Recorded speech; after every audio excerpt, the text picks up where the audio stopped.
Welcome back to this video again. So now we are going to continue our pedagogy series from question number 131. माता पिता से वंशजों में स्थानांतरित होने वाले लक्षणों को कहा जाता है। जो हमें जेनेटिक गुण मिलते हैं उनको क्या कहा जाता है? पर्यावरण, जीन, आनुवांशिकता, होम्योस्टैसिस। तो इसको कहते हैं आनुवांशिकता।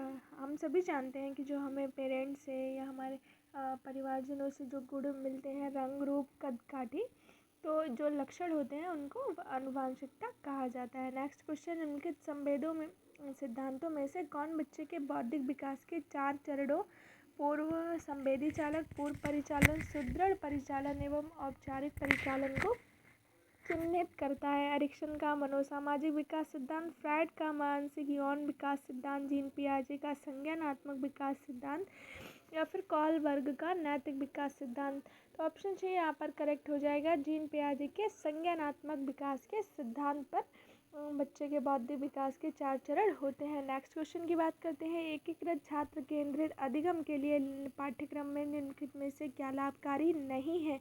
क्वेश्चन पूछा जा रहा है नहीं है, so be careful about questions reading. छात्र का अभिप्रेरण विकास, सहकर्मी संचार का विकास, छात्र शिक्षक संबंध का निर्माण या फिर खोज सक्रिय अधिगम का ह्रास। तो ऑप्शन डी यहाँ पर करेक्ट हो जाएगा, खोज सक्रिय अधिगम का ह्रास।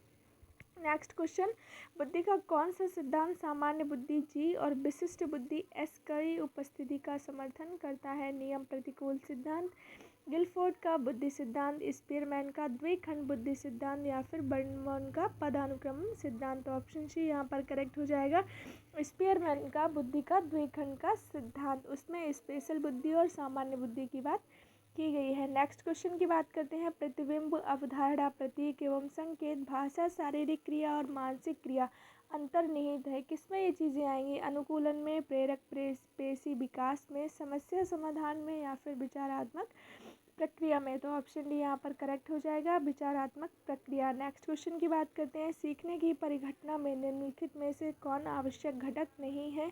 अधिगमकर्ता, आंतरिक व्यवस्था, प्रेरक या फिर शिक्षक। तो यहाँ पर सीखने की परिघटना की बात हो रही है, तो यहाँ पर शिक्षक आपका जो है आवश्यक घटक नहीं है। नेक्स्ट क्वेश्चन की बात करते हैं।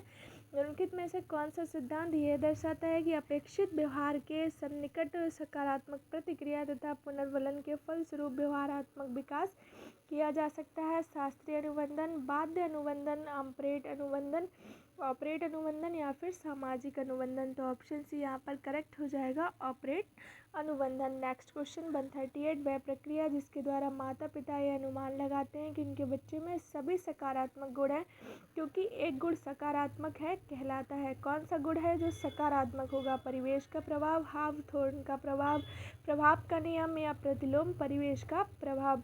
तो इन सारे ऑप्शंस में ऑप्शन ए आपका करेक्ट हो जाएगा, परिवेश का प्रभाव।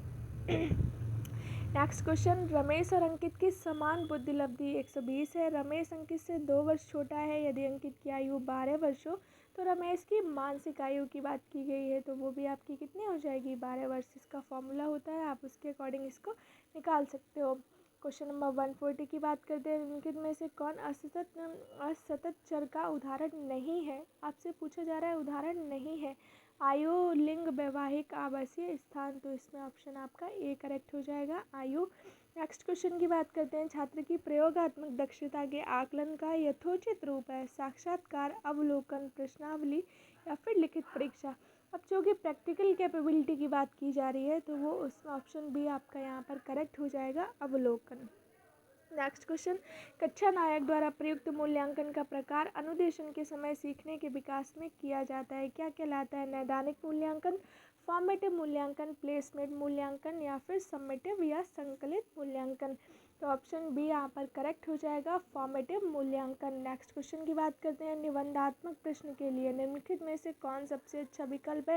न्यूटन के गति के नियम की चर्चा, न्यूटन के गति के तीनों नियमों की चर्चा, न्यूटन के गति के नियम क्या है, या फिर न्यूटन के गति के नियम पर एक लेख लिखें। आपको 4 ऑप्शन दिए गए हैं जो कि क्वेश्चन में पूछा जा रहा है, निबंधात्मक प्रश्न। अब निबंधात्मक प्रश्न के लिए लेख से अच्छा डिस्क्रिप्शन में और कुछ भी नहीं हो सकता, तो ऑप्शन 4 आपका यहाँ पर करेक्ट हो जाएगा। Last question of today's video, किसी भी बालक के मानसिक रूप से अस्वस्थ होने के कारण है? परिवार का वातावरण, कक्षा का वातावरण, पास पड़ोस का वातावरण या फिर उपरोक्त सभी। अब चूँकि मानसिक रूप से अस्वस्थ होने की बात की गई है तो वो जेनेटिक हो सकता है, क्लास की वजह से भी हो सकता है, पास पड़ोस की वजह से भी हो सकता है। तो आपके यहाँ पर तीनों के तीनों ऑप्शन करेक्ट हो जाएंगे। मीन्स इस क्वेश्चन का ऑप्शन नंबर 4 यहाँ पर करेक्ट हो जाएगा। इसी के साथ हम आ गए इस वीडियो के एंड पे। मिलते हैं एक और नई वीडियो के साथ। Till then keep watching, keep learning, see you in the next video.